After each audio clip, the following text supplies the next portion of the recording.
I want my wrist so cold pneumonia in my fist. Wrist.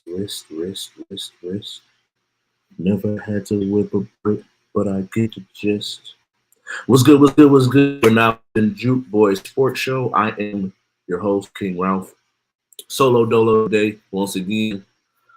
Probably gonna be my last episode of the season before we take a little time off, mental relaxation, focus on a couple of different things. I got to get a couple cannabis reviews off the ground. Start working on the Two Groups podcast, getting that season started. So we're gonna take a little bit of time off, but today's probably gonna be the last episode. I might do one to wrap up the NBA draft on Friday or Saturday, but we'll see. But before we get started, hope everybody's doing well out there in TV land. But we'll send a little shout out to the sponsor. If you're looking for a clean, jitterless, no crash energy drink, go to DUBBYW.com. Use JUK promo code JUKE. Get you right. We're going to get you right. And then make sure while you're here, regardless if you're here from Instagram, TikTok, Twitch, Instagram, YouTube, Facebook, please like, subscribe, comment, share, all that good stuff. Subscribe at Juke Network on YouTube. Follow Juke Network on Facebook. You can follow me at KYNGRALPH on TikTok, Twitch, Instagram. Add an underscore for X or Twitter. And as well as follow Juke Sports Show on Instagram. We got to get those numbers up over there. But yeah, let's get into it. So NBA Finals is a wrap. Oklahoma City Thunder, they've done their parade. Jalen Williams had his first sip of liquor. But OKC Thunder are the champions. Before we give them their props, I do want to pay some respect to Tyrese Halliburton, who tore his Achilles early in the game, and then the game never really was. They were able to stick around immediately after the injury, but the longer they went without having him on the court, the bigger the distance and the gap in the score became. So shout out to him. He definitely gained my respect, everything that he put on the floor during the playoffs, throughout the season, being called overrated. He had his moments, clutch moments, and he gave it a go, and it cost him pretty much. I would assume he would not be there next season for any stretch of the season. So shout out to him. And then hold up real quick. Which in the end, I think it could be a silver lining. This could be a moment where, like San Antonio, now more so, but it's basically built off of what Pop created, where Rick Carlisle doesn't really have the cachet that Coach Popovich would have. So this could be a moment where Tyrese Halliburton gets hurt. He's out for next year, i.e. David Robinson being out all year, and then get a Tim Duncan, where I think this could work out in the long run. You still got Halliburton, who's young. You still have Siakam in his prime. A slew of other picks, as long as they can keep other players, as long as they can keep Miles Turner in the building for them. I think that they have all the capabilities of being a team going forward, but I do genuinely believe in order for them to be able to get over the hump, they need that third legit person. Which, if you build it through the draft, like why wouldn't you be able to do that? So I think him being out next year, things could work out in a way where tank for a season, or even make sure that you play bad enough to where you can get a high draft pick, and now you have someone to run with Tyrese Halliburton as Siakam gets older. And so I do want to go back to the Thunder. Got to talk about them and give them their props. But does this championship make SGA the greatest Thunder player of all time? And I'm going to still stick with what I said. I said a couple weeks ago, I kind of touched on it, but now that it's officially here, we can talk about it in more depth. Excuse me. I don't think it does. I think that when you think about the eras and the teams in which they played against, I believe genuinely in my heart, if you take the team that KD, James, and Russ were on and put them in this era, I think that they win a championship too. So, given the strength in opponents, as well as I just think that KD and Russ did it for a longer stretch. If you really truly think about it, I think they've had this type of success for maybe 3, 4 years, 4 years at most, at this high of a level. With SGA as the head of the team, I think that I just think that he hasn't done it long enough to be that guy. Now, once we get to like 5, 6 seasons, if he ends up getting another ring within the next 2, 3 years, yeah, it's a wrap at that point. Or even if he just has a couple more all pros, um, or an MVP or something of that ilk. Like I think that him getting an MVP this year, scoring title, winning the championship, Finals MVP, I think that it puts him in the conversation. But KD did it for 8 years, or I think Russ did it for 8 years. KD did it for like 6 to 7 years, um, where he was an All-Pro team, All-Star MVP, an MVP, and both of them were MVPs. And so I think that right now he's on the right trajectory, but he hasn't quite done it for me. I'm not one of them people that puts rings as like the end all be all. I don't think his personal accolades have matched KD and Russ's. Whichever order that you have them in. Me, I got KD up top. Some people got Russ. I don't really blame you for going either way. Speaking of KD, he has officially been traded to the Houston Rockets. Jalen Green, Dylan Brooks, and I do believe there was some second rounds. I don't think there was quite first rounds. I don't have it quite off the top of my head or in front of me right now. But um, those are the two major picks. Oh, and the 10th pick, that was what it was. The 10th overall pick, Jalen Green and Dylan Brooks go to Phoenix. KD comes to Houston. And now when we have this conversation and we have this question, you got to look at the squad. So I'm gonna pull it up, but I'm gonna yell out some names or say some names out loud. That's on the squad right now. So we already know you got Şengün, KD.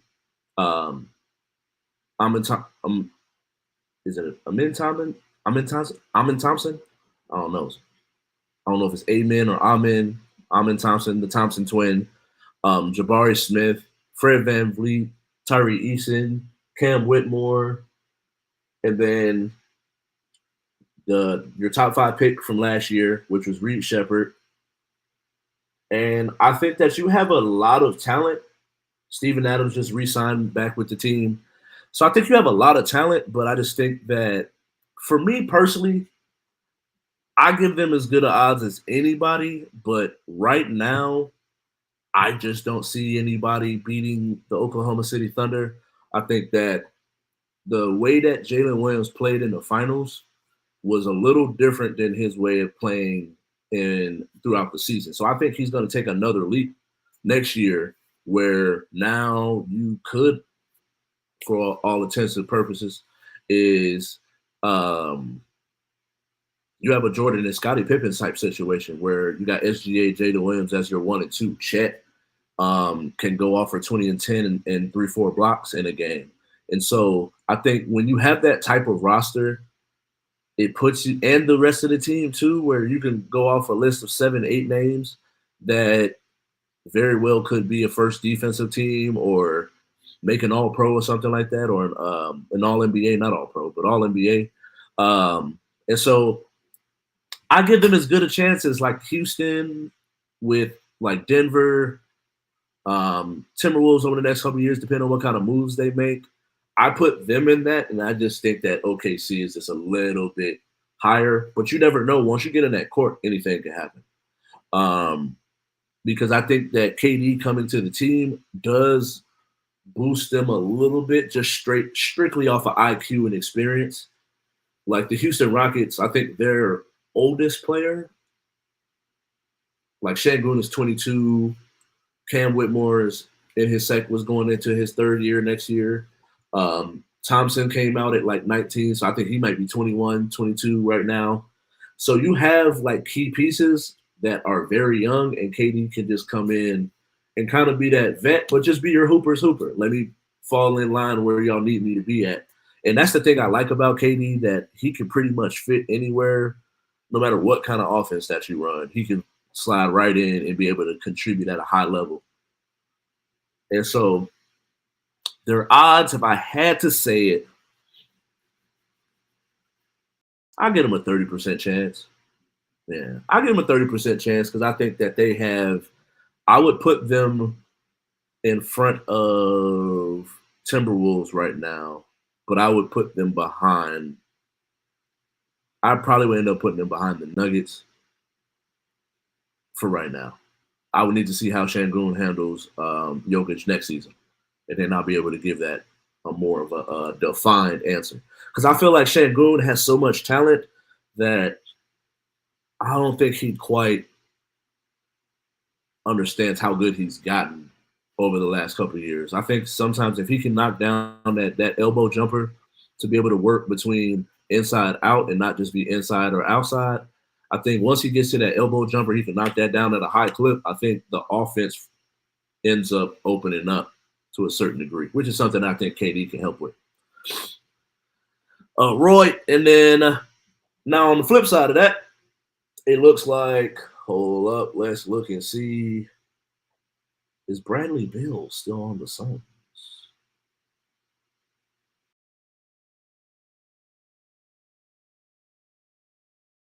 Mad typo. Still a member of the Suns as right now. Yep.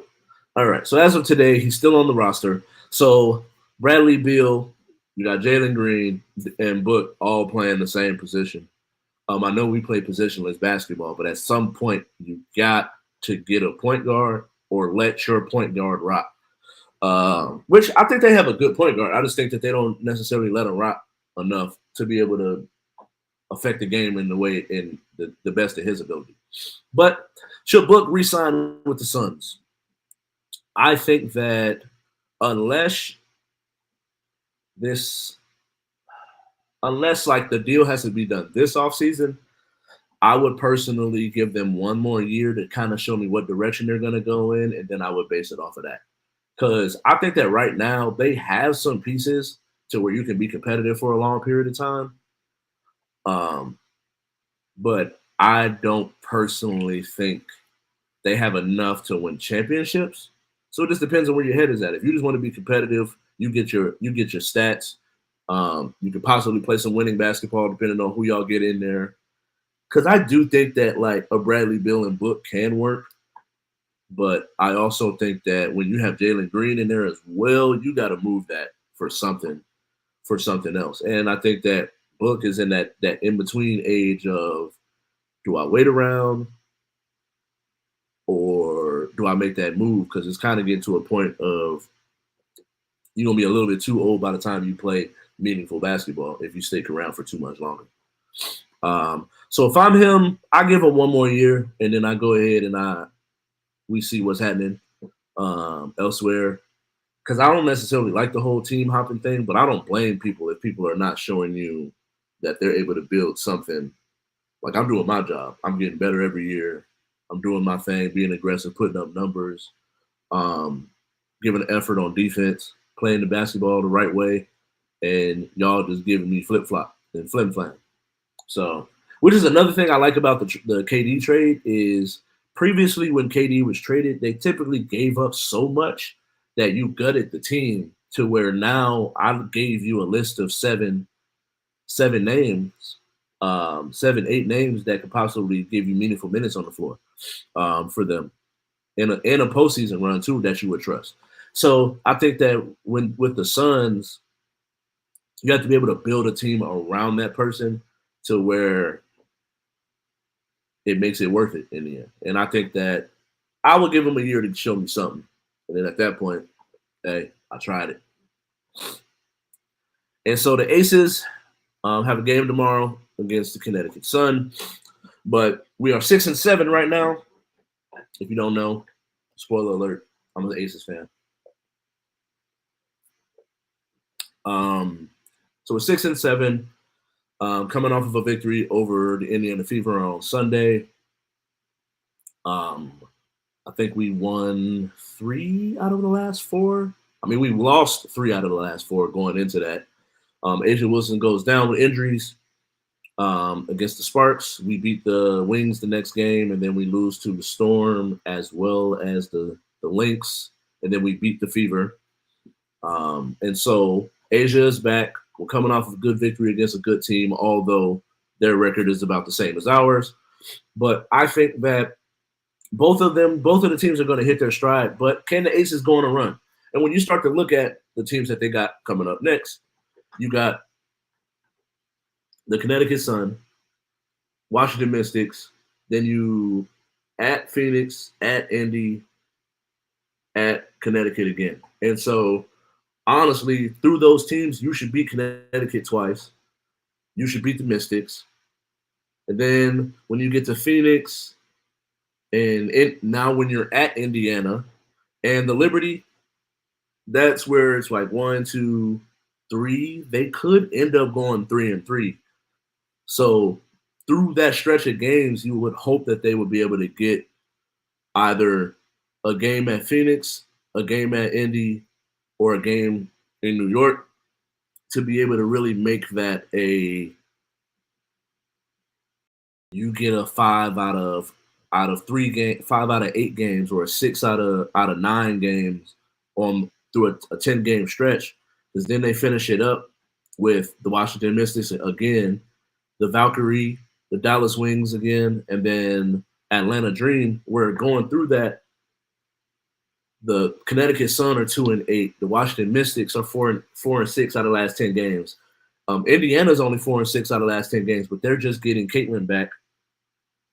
And so New York Liberty are 7-3, Mystics 4-6, like I said. The Valkyrie about 5-5, but they're still playing above 500 basketball right now. Dallas Wings are 2-8, and the Atlanta Dream are really shocking a lot of people with how good they're playing. They're 8-2 in the last 10 games. So there's games to be had. So if there's out of 10 games, you should win 2, 3, 4, 5. And I can see them going 7-3 in that stretch, but they would just have to play the best basketball that they can in order to be able to keep that afloat. Because then this is the point of the season where you want to start to make that stretch and separate yourself as one of the better teams in the league. So I do anticipate them doing it. Jewel Lloyd is starting to find her groove a little bit. Chelsea Gray, Jackie Young, and Asia are playing at a high level right now. And so as long as they play the way that I know they can, I would expect them to come about 7-3. I could see a 6-4. But it is a tough stretch there's winnable games, but then there are some games where you're playing the best of the best in our league. So I like it. I want to see I want to see what y'all got, pretty much. I'm an Aces fan. I believe in y'all, but can they do it is the question. So we shall see. We'll check back in. But game tomorrow, they play the Connecticut Sun here in Las Vegas. And so there was big trades over the last 24 hours, honestly. So CJ McCollum and Jordan Poole are traded. Jordan Poole and I believe Sadiq Bey go to New Orleans. And then CJ McCollum. And CJ McCollum, there's one more person, and then a draft pick goes to the Washington Wizards. And this is one of those trades where I think what each team needed right now, both players give them what they need. I think with Zion and the way that the team is being built, Jordan Poole is someone that can get his shot off as long as he learns to play the right way. He has all the talent in the world to where he can get his shot off, he can get a bucket, and he's hit big shots in big moments when he played for the Warriors. So putting him alongside Zion, you just need Zion to be healthy. And then getting a Sadiq Bey, who missed last year with an ACL injury, but prior to that was a knockdown shooter and a tough defender. And so putting him on that team with the rest of the guys, I think that they both fulfill a need because CJ McCollum is going to give you 20 every game. He's going to play the right way. He can hit big shots, but he can also be a vet in that locker room where there's a lot of young guys out there. And so I think re-signing Chris Middleton and just continuing to build through the draft, I don't see a reason why they wouldn't be able to make and take another leap. So I think this particular trade is even. And then Drew Holiday traded for Anthony Simons. This one, I'm like, I honestly think the Blazers won this trade for the long term. I think Drew Holiday is still able to give you quality basketball.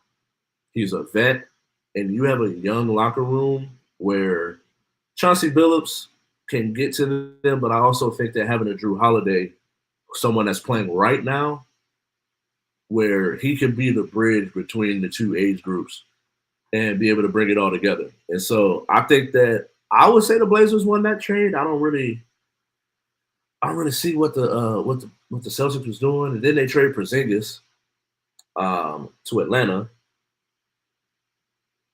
which ultimately, if he can stay healthy, I think that trade is the most impactful. Because you give Trey Porzingis. So now he's playing alongside Porzingis. And then Terrence Mann goes to Brooklyn. I like that for him because he's getting he's going to get a real opportunity to really get some shots up, get his shit off pretty much. They get the 22nd pick as well. And then the Celtics get a second round pick and Georges Jan. And I'm just like, I don't really see the point. Some of these trades, I feel like the unilateral trades, or they made you get worse, where maybe in the long run you put Anthony Simons alongside Jaylen Brown and Jason Tatum if you keep Jaylen Brown, because now I'm hearing about him being in trade talks. But I don't necessarily see why you would do that, not knowing that you don't have Jason Tatum next year. I think you got to have something to be able to put on the court, especially with the success they've had over the last couple of years. But I think Porzingis going to the Atlanta Hawks is going to be the most impactful of all the trades that I mentioned. I just think that giving Trey someone that can go get their own, can win their matchup, protect the rim, knock down jumpers, and just make it difficult on the defensive side of the ball. I think Porzingis can do that. Now, I don't see them having a whole bunch of this doesn't make them a Eastern Conference Finals contender, but I do think this is a step in the right direction for them. And so we got our fast break. First off, Ace Bailey, your agent is giving you terrible advice. Ace Bailey supposedly had a workout scheduled with the Philadelphia 76ers. His agent tells him, "You straight, don't worry about it." So they cancel last minute, don't even meet with them, and it's just pretty much like, yeah, we gonna get picked high. I don't want to go there. And I just feel like with some of the stuff that you're hearing about the kid, it's just not a good look. You gotta at least meet with him. Even if you're not gonna work out. I don't have a problem with him not working out. My problem is scheduling the meeting and then not showing up for the meeting. It just kind of leaves a bad taste in your mouth, especially when it comes to building relationships early in your career. Because you never know what can happen. Things might not always work out your way, but you'll get a second chance or a third or fourth chance just strictly off someone rocking with you when you need it the most. So I don't like the advice. I think it's terrible advice to me personally.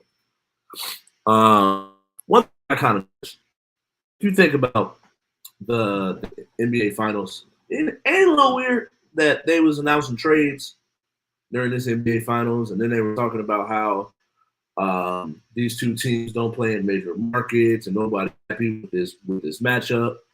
I don't know. I find it a little weird that the Desmond Bain trade was announced while mid-finals, finals good and healthy. Then the KD trade happened, I think before Game 7 or during Game 7 it was announced.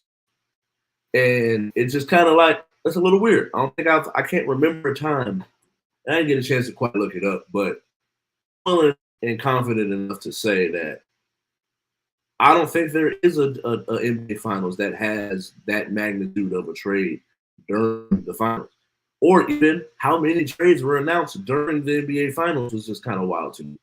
And so I don't know if it ruled it or not. Then I know as far as Gilbert Arenas was talking about, but me personally, I'm like, I just find it kind of peculiar. You know what I mean?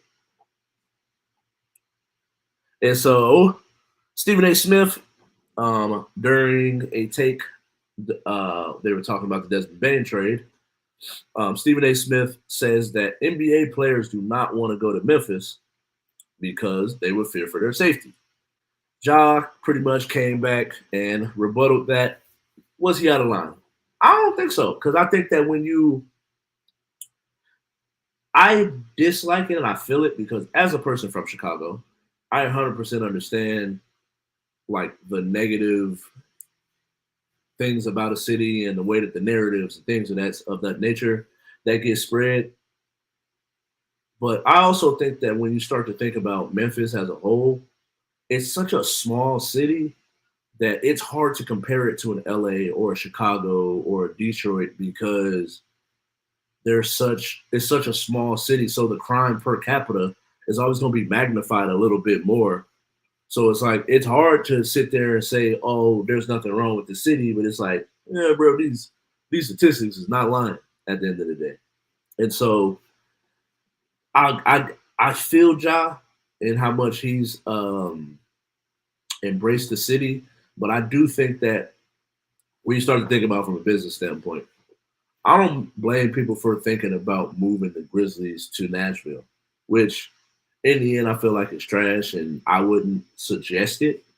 But I don't blame people for uh, for it being a thought in somebody's head because you want to make it where your players, your fans, and the people that are buying the tickets are safe going into the stadium and out of the stadium. And if Memphis is not providing that, then I don't feel like it's that out of line. And then last but not least, John Jones has retired. He is not ducking smoke. I genuinely feel this. Now, I have been known as a John Jones apologist in the end, but John Jones in the end is not ducking smoke. I feel like he is at such a level in his career that why would I fight? What do I have to gain from fighting this guy? So there's no point. I'm just going to retire in the end. I feel like he's universally known as the GOAT. If you don't feel that way, I just feel like you're a hater, me personally. I think his level of dominance for so long, like he hasn't lost a match. I don't think he never quite lost a match. He was disqualified in one, which goes as an L. And then he had some others taken away with failed drug tests and things of that nature. But he never sat in that ring and took a L or had the other players praised during the bout. So me personally, he's the GOAT to me, especially at the level in which he dominated for, how long he dominated for, what weight class he was at, and multiple weight classes, went up to heavyweight and did his thing there. So in the end, I think he's the GOAT. I don't think he's ducking smoke. I just feel like I really had a game here by fighting this kid because he's definitely not he's not my level. So what do I really gain? So in the end, I ain't tripping. John Jones still the GOAT to me. But thank you all for watching. I gotta get up out of here. Love, peace, and chicken grease. But make sure you like, subscribe, comment, share, all that good stuff. Follow Juke Network on Facebook. Subscribe Juke Network on Instagram, on Ralph. YouTube. Follow me at KYNG RALPH on TikTok, Twitch, Instagram, @_for extra Twitter. And make sure you follow us at Juke Sports Show on Instagram. Peace, love.